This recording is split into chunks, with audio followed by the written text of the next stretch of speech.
তার লাগে সৌদি আরবে যদি দেখা যদি না করো তো সৌদি আরবে যেটি আছে সেটা করো, সৌদি আরবে ড্যান্স হচ্ছে করো, সৌদি আরবে বিয়ার বার হচ্ছে করো, সৌদি আরবে সিনেমা হল হচ্ছে করো, নাকি বলছেন? তো আমি বললাম যে সৌদি আরবে ঈদে মিলাদুল নবী নাই, মক্কা মদিনায় মিলাদুল নবী আছে, যেখানে আছে যেখানে হয় তার কাটা মনটা কিন্তু ওখানে ঢুকতে দিন, ঢুকলে জুটিয়ে বের করে দেবে, এরকম তার কাটা মার্কে ঢুকতে দেবে জায়গায়, হ্যাঁ ওকে বাড়িয়ে বাইকে দেবে ওখান থেকে।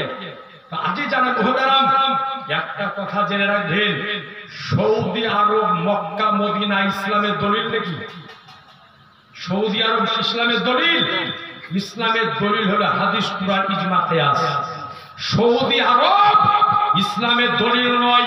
সৌদি আরবে যে যেটা হবে না ওটা করতে হবে না, যেটা হবে ওটা করতে হবে, এটা একেবারে ভুল কথা। এবার আসুন ঈদের আরেকটা দলিল আপনাকে দিই, কারণ আজ ঈদে মিলাদুন নবী নিয়ে অনেক বাড়াবাড়ি হয়। আপনি জানেন যা ঈদের কারণে ইসলাম বিধর্মীদের কাছে কুলুষিত হতেছে, বিধর্মীদের কাছে ইসলাম অপমানিত হতেছে। একটা প্রমাণ আগে আপনাকে দিয়ে দিই যে আর একটা ঈদের দলিল যে মিলাদের মধ্যে প্রবেশ করছে। আপনি জানেন মোহতারাম বেরাদারানি ইসলাম যে ইসলামকে এরা কিভাবে দুর্নামের পাত্র করছে দেখেন। আপনারা একটা মুনাজারা আমার শুনেছিলেন যে বর্ধমানের এক পোল্ট্রি মুরগির সাথে আমার মুনাজারা হয়েছে, অনেকে আপনারা ফেসবুক ইউটিউবে শুনেছেন, নাম হচ্ছে কারি ইয়াসিন। নাম শুনেননি? মোবাইলে দেখেননি? প্রায় 2.5 ওজন হবে, কমপক্ষে 2.5 ওজন হবে। ওর বর্তমানে সবচাইতে ফেতনা যদি করে তো উই করতেছে। হাদিস কুরআন নাই, স্টেজে উঠে খালি নকল করে যে মরার বাড়িতে বিটি ছেলে কাঁদে কেমন করে, কোন নায়িকার স্বামী কেমন করে, স্বামী তো বলে না আতার ভাতার গায়ে, যদিও বলছেন আমি বলে দিলাম এগুলো গায়ে। আপনি দেখবেন ইউটিউবে সার্চ করে বিটি ছেলে কেমন দুজনে লাখে কাপড় দিয়ে কাঁদে উঠিয়ে করে দেখায়, কোন বেটা ছেলে বিটি ছেলে কোথায় কি করে উঠিয়ে করে দেখায়। মানুষকে হাসির পাত্রের মধ্যে ফেলে দিয়েছে। এর কারণে ইসলাম আজ কলুষিত হয়ে আছে কত জানেন? আচ্ছা ভাই বলেন, আপনাদের এই গ্রামের নাম হচ্ছে হরিশপুর না মিয়াপাড়া? আচ্ছা এখানে অনেক ব্যক্তি আছেন আপনারা, আচ্ছা বলেন তো আপনাদের আশপাশে হিন্দু ভাইয়েরা বসবাস করে না করে না? আচ্ছা ভারতবর্ষের যত হিন্দু আছে সবাই কি খারাপ? সবাই কি মুসলমানকে ধরে মারে? হিন্দুদের মধ্যে ভালো আছে না নাই? ওই ধর্মের দিকে আছে না নাই? আচার আচরণের দিকে ভালো আছে। যেমন আপনাকে আমি বলি, একবার কুরবানির ঈদের দিন আমি মাদ্রাসা থেকে ঈদের নামাজ পড়িয়ে কুরবানি জবাই করে বাড়ি এসেছি। তো আপনার ওখানকার লোকে কিছু মাংস ভরে দিল, গরুর খাসি, যে মুক্তি সাহেব লিয়া যান বাড়ি লিবোনা জবরদস্তি ভরে দিল। তা আহিরুল হট আছেন, আহিরুল হট ওখানে কিন্তু কালেমি বিশাল বড় আস্থান আছে ওই জায়গাতে আহিরুলে। আহিরুলের একজন মৌলানা সাহেব আমার সাথে থাকতো, ওনার নাম ছিল মৌলানা মুনব্বর হোসেন কালিমি। তো ওর মোটরসাইকেল ছিল, দুজনে মিলে একসাথে আসতে একটু আমার দিকে ধ্যান, ফ্যান ওদিকে লাগাচ্ছে, হাওয়া আপনারা পাবেন, ওদিকে ধ্যান দিলেন না, ধ্যানটা আমার দিকে না তো কথা ভুলে যাবেন। তা আপনারা শোনেন, তো দুজনা মিলে আসতে আছি ফারাক্কার ব্রিজের যখন মাঝামাঝি অবস্থায় উঠেছি, মোটামুটি 3 বছর আগের কথা আপনাকে বলতেছি। ফারাক্কার ব্রিজের উপরে যখন উঠেছি একেবারে ঝমঝম করে বৃষ্টি আরম্ভ।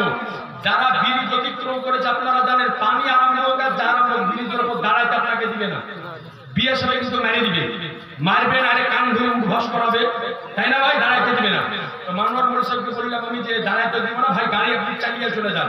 আধখান ব্রিজ পার করতে করতে দুজনা একেবারে ভিজা পুতুর পুতুর হয়ে গেলাম। এইবার আপনার ফারাক্কার ব্রিজ পার করার পরে এখন দোকানটা ভেঙে দিয়েছেন, দেখবেন যে বাম পাশে একটা বিরাট বড় চায়ের দোকান ছিল লম্বা করে, ওই চায়ের দোকানে ঢুকবে, একটু ঠান্ডা লেগেছে, পানিতে ভিজে একটু চা খাবো, কাছে আছে গরুর মাংস। তো ভিতরে তাকে দেখতেছি তো যে বোম ভোলা পাখি আছে না আপনার, এই হলুদ রঙের পোশাক করে গাড়ি নিয়ে বোম ভোল করে বেরিয়ে বেড়ায় পানি মিলিয়ে, ওই দল কিন্তু 20-25 জনা আপনার ওই চায়ের দোকানে বসে আছে। আমরা 2 জনই আছি, 2 জনের কাছে গরুর মাংস রয়েছে। এবার আমাকে তো ভয় লাগছে যে না ভাই ভিতরে যাবো না। আর ওই সময় জয় শ্রীরাম মুসলমানদেরকে খুব মারছে। তা আমি মানুষকে বলছি যে ভাই ভিতরে যাবো না, যদি বাই চান্স ঝামেলা করে আর ঝমঝম করে পানি হচ্ছে, কেউ নাই, ওরা আছে চায়ের দোকান আছে। তো মানুষ বললো তো চলেন না একবার ভিতরে ঢুকে দিকে, ঠান্ডা লাগছে আর ভিজতে পারছি না। তো তারপর ভিতরে যখন ঢুকে গেলাম তো আলহামদুলিল্লাহ আমাদের গায়ে টুপি পাঞ্জাবি দেখার পরে দেখলাম যে হিন্দু ভাইগুলা ওদের নিজের জায়গা থেকে দাঁড়িয়ে গিয়ে আমাকে আর ওকে বসতে যাওয়ার পরে তাড়াতাড়ি করে ওদের কাছ থেকে গামছা বের করে আপনার মাথা মুছতে দিল, বলেন আলহামদুলিল্লাহ। ঠিক এরকম ভালো মনের মানুষ আছে না নাই? একাধিক আছে। তো এইবার আপনি দেখুন, এই যে প্যাটনিটা ডাবচর ইয়াসিন, এর মাদ্রাসাতে ওকে ডাবচর বলা হয়। এখন আপনারা অনেকে শুনেছেন ডাবচর কেন বলা হয়? মানুষ যদি ছোটবেলাতে কেউ যদি কোনো অন্যায় যদি করে, এখানে অনেক আমার বাপজির বয়সের ব্যক্তি আছে, বাচ্চাকাল বয়সটি আলাদা হয়। ওই সময়টা অনেক অন্যায় কাজ, বাপের কাজ, গুনার কাজ হয়, ভাই না ভাই? ছাত্র জীবনটা আরো আলাদা হয়। যাই ভাইয়েরা মেসে হোস্টেলে থাকে তারা জানে ছাত্র জীবনটা সম্পূর্ণ আলাদা হয়। কিন্তু এই ছাত্র জীবন থেকে যখন শিক্ষকের জীবন আসবে তখন জীবনটা আলাদা হয়ে যাবে। তো ছাত্র জীবনে অনেক কিছু হয়তো। এই বেগুটা ওর বাপের মাদ্রাসায় পড়তে পড়তে বলে ডাব চুরি করে গাছের খেয়ে চলে। তো এরকম স্টেজের উপরে বসে বলছে যে আমার বাপের মাদ্রাসায় পড়তাম, 17টা ডাবের গাছ ছিল, একটা ডাবকে আমি নারকেল হইতে দিতাম না, রাত 2টার সময় তুলতে আমার সব সময় করে দিতাম। আপনি চিন্তা করেছে হাদিস শরীফের মধ্যে এসছে যে গুনাহ করা গুনার কাজ লোকের সামনে প্রকাশ করা গুনাহ। চুরি করা নেকির কাজ না গুনার কাজ? জোরে বলেন না, গুনার কাজ। তো এই ঢ্যাবরা আমেরিকান মাল চুরি করেছে, ডাবলিং দাম না, ঠিক আছে করে নিতে সময় তোবাতিল্লাহ করে নে, ওটি আবার লোকের সামনে গাইছে যে আমি আমার বাপের 17টা গাছের ডাব রেখে রেখেছি। আপনি চিন্তা করেছেন মাদ্রাসার গাছের ডাব চুরি রেখেছে, আর লোক শুনে মজা নেয় ওগুলাকে। যা হাতে তো সুন্দর কথা বলছে, কিন্তু নিজেও গুনাহ করলো, পাবলিককে গুনাহ করিয়ে দিয়ে চলে গেল। জি, এরপরে বলছে যে গুজরাটে যখন পড়তে গেলাম, গুজরাটের লোকেরা মাছ ধরার লেগে জাল পাততো, আমি রাত্রে নেমে মাছ জাল ছেড়ে বেরিয়েছিলাম। এগুলা লোকের সামনে বলে গো, হায়া লজ্জা থাকলে এই কথা গেলা বের হয় মানুষের মুখ থেকে। ছাত্র জীবনে কিছু অন্যায় পাপ বাবাজি হয়ে যায়। ছাত্র জীবনটা একটু আলাদা জীবন, বাচ্চা জীবনটা আলাদা জীবন। তো ওটি আবার লোকের সামনে বলতে হয়। এই মানমন্তাজুল ছাত্র জীবনে কবে বলে সিনেমা দেখতে গেছিল, ওটিও লোকের সামনে বলতে যে আমি একটু সিনেমা দেখতে গেছি। হ্যাঁ, মানুষ এগুলা ভালো চোখে দেখবে। তো যেটা বলতেছিলাম, এই প্যাটনিটা ইয়াসিন, এ মাদ্রাসাতে একজন হিন্দু ভাই কাজ করতে গিয়েছে। অনেক সময় আমার মুসলিম ভাইয়েরা হিন্দু ভাইদের বাড়িতে কাজে যান না যেতে হয়, অনেক হিন্দু ভাইয়েরা মুসলিম ভাইয়ের বাড়িতে কাজে আসে। তো বলছে যে একটা হিন্দু ছেলে আমার মাদ্রাসাতে রোজার মাসে কাজ করছিল। তো সকালবেলা বলছে ভাই কিছু খাবো, আমি তো রোজার, আমাকে খাওয়াইতে হবে। তো চিন্তা করলে ওকে কি খাওয়াবো। মাদ্রাসার গাছে দুটো বেগুন ছিল, ওই বেগুন দুটো পারলাম, আর ঘরের মধ্যে গরুর গোস্ত ছিল, এই বেগুনের মধ্যে গরুর গোস্তের ঝোল ঢেলে দিয়ে ভালো করে মিক্সচার করে হিন্দু ছেলেকে খাইয়ে দিই। এই কথাটা লোকের সামনে স্টেজের উপরে যখন বললো, এটা ইউটিউবে রেকর্ডিং হয়ে ফেসবুকে চলে গেল। একজন হিন্দু মহিলাকে প্রতিবাদ করেছে, একজন হিন্দু মহিলা এর প্রতিবাদ করেছে যে একজন মুসলমান হয়ে এইরকম কাজ তুমি কেন করতে পারো? ইসলামে শিক্ষা দেয় না যে কারো ধর্মের অনুভূতির উপর আঘাত করো, ইসলামে শিক্ষা দেয় না যে কারো ধর্মকে তুমি অবমাননা করো, বরং ইসলামে শিক্ষা দেয় যে তালওয়ার দিয়ে জয় করো না, জয় যদি করতে হয় তো ভালোবাসা দিয়ে জয় করো। যারা এই কথা মনে করে যে তালওয়ার জোরে ইসলাম এসেছে, তালওয়ারের বাতাওলাতে ইসলাম এসেছে, তারা ভুল পথে আছে।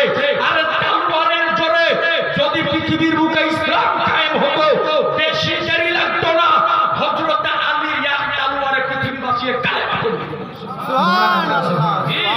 কিন্তু কালেমা আজকে তালওয়ারের জোরে ইসলাম আসেনি, ইসলাম এসেছে ওই তালওয়ারের জোরে। ওই তালওয়ারটা আমার নবী মুস্তাফার মুহাব্বতের তালওয়ার। সুবহানাল্লাহ, সুবহানাল্লাহ। কাজ বললো যে আমার মাদ্রাসাতে এসেছিল একজন হিন্দু ছেলে কাজ করতে, ওকে আমি বাগুনের সাথে গরুর গোশতের ঝোল মিশিয়ে খাইয়ে দিয়েছি। বলেন, এই কথা যখন হিন্দু এক মহিলা আপনার শুনলো ফেসবুকে, আপনার এটা নিয়ে প্রতিবাদ করে ইসলাম ধর্মকে কলুষিত করেছে, বদনাম করেছে, এর দায়কে হইল। আজ নাউজুবিল্লাহ বলতে হয় না। যদি আজকে অনেক আমার মুসলমান যুবক ভাইয়েরা হিন্দুদের বাড়িতে কাজে যায়, যদি কোনো হিন্দু নাউজুবিল্লাহ হিন্দু জানি, যদিও কথাটা বলার না, একটু আপনার প্রসঙ্গে এসতে চাই বলছি, যদি কোনোদিনও বলে যায় যে একটা মুসলমান ছেলে আমার বাড়িতে এসেছিল, তাকে আমি আলুর সঙ্গে নাউজুবিল্লাহ শুকরের গোশতের ঝোল খাইয়ে দিয়েছি, মনে ব্যথা লাগবে না? লাগবে না? ওর ধর্মে ওটা মানা, তুই খাবে না, আমার ধর্মে যাই থাকে। তাই বলে কাউকে খাওয়ানোর অধিকার আছে নাকি? তাহলে আপনি চিন্তা করেন, এদের কারণে ইসলাম কলুষিত হচ্ছে, এদের কারণে আজ ইসলামের দুর্নাম হচ্ছে। কিন্তু পাবলিক বুঝানো বলে ওই হক কথা বলে, হক কথা বলে কতটুকু হক কথা বলে আপনি সামনে বসিয়ে দিয়ে হক কথা পেট থেকে বের করে কতটুকু হক কথা বলে। জি, একটা হক কথা বলে মানুষকে পাপের পথে নিয়ে যায়। জি, আপনাকে সত্যি কথা বলতেছি। আজকে জানেন মোহতারাম বেরাদারিন ইসলাম, আপনার নিকটে আরজ করব, এইরকম আজারি বাজারি, এইরকম আদাতা বক্তার বক্তব্য শোনা থেকে দূরে থাকতে হবে না? হবে না? হবে। জোরে বলেন ইনশাআল্লাহ হবে। আরো জোরে বলেন ইনশাআল্লাহ হবে। একবার জোরে বলেন আল্লাহুম্মা সাল্লি আলা সাইয়্যিদিনা।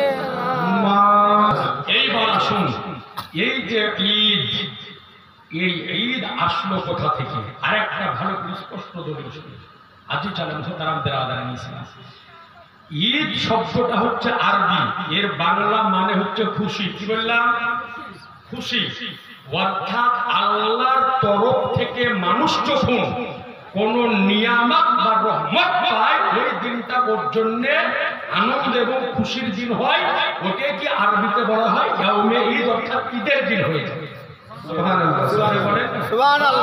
যেমন আপনার ধরে এই গায়ে একটা যুবক ছেলের বিয়ে হয়েছে, 10 বছর বেটা বেটি আল্লাহ দেয়নি, হঠাৎ যদি একটা বেটা হয়ে যায় তো কত বড় খুশি হবে, এত আনন্দ হবে যে গায়ের লোকের লেগে মিষ্টির দোকান ফ্রি করে দিবে, খা নাকি বলছে?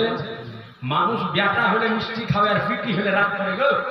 আপনাদের দিকে হয় কি হয় না জানি না, একার দিকের লোক আছে যদি পরপর 2টে বা 3টে বা 4টে বিটি যদি হয়ে যায়, তোর মুখের দিকে তাকায় না যেন মুখ বাংলা পাঁচের মতো হয়ে যায়। জি, ওর এত মন খারাপ হয়ে যায় যে মনে হয় যে বিটি হয়ে গেছে মানে বিশাল বড় ক্ষতি হয়ে গেছে। জি না, আল্লাহ পাক বিটি ওই বাড়িতে পাঠায় যার উপরে আল্লাহ পাক আনন্দিত হয়ে যায়। সুবহানাল্লাহ। বিটি হলো আল্লাহর রহমত। অনেক দাজ্জাল জালেম আছে এরকম স্বামীদের মধ্যে, আপনাদের এখানে না, যে পরপর 4টে-5টা বিটি হওয়ার কারণে অনেকে বাড়ি আলিকে তালাক পর্যন্ত দিয়ে দেয়। আমার কাছে এরকম গেছে তালাকের ফয়সালা, যে মুফতি সাহেব পরপর 5টা বিটি তার লাগে বাড়িওয়ালা তালাক দিয়ে দিয়েছে। এরকমও গেছে যে মুফতি সাহেব পরপর 6টা বিটি হয়েছে, এটার যদি বিটি হয়ে যায় তো তালাক দিয়ে দিবে, আপনি একটু এমন করে দোয়া করেন যা তাল্লা একটা বেটা দান করে। মুফতি সাহেব বেটা দান করার মালিক যে তোমাকে বেটা দান করলে, বিটি বেটার মালিক স্ত্রী, বিটি বেটার মালিক হচ্ছে আল্লাহ। আল্লাহ যেটা দিবে ওটা আলহামদুলিল্লাহ। আল্লাহ কারো বাড়িতে যদি 4টে-5টা বিটি যদি দেয় তো বেজার হবে না, বলেন আলহামদুলিল্লাহ, পরে আনন্দিত হবে। সুবহানাল্লাহ। জোরে বলেন না সুবহানাল্লাহ। সুবহানাল্লাহ। আরো করব, বিটি হলে মন খারাপ করিয়েন না। সুবহানাল্লাহ। বেটা যদি হয় তো বিটি বাড়িওয়ালাকে যতটা প্রেম করতেন ভালোবাসতেন, বিটি হলে তার চাইতে বেশি ভালোবাসিয়েন। জি, আপনার ঘরে রহমত এনে দিয়েছ। জি, জোরে বলেন ইনশাআল্লাহ। ইনশাআল্লাহ। আরেকটু জোরে ইনশাআল্লাহ। ইনশাআল্লাহ। এই বেটা যদি হয় তো যদি একটা দোকান ভাড়া করে মিষ্টির, বিটি হলে 2টে ভাড়া করে খাওয়াবেন। কথা বুঝতে পেরেছেন? বিটি হলে আনন্দিত হবেন, খুশি হবেন।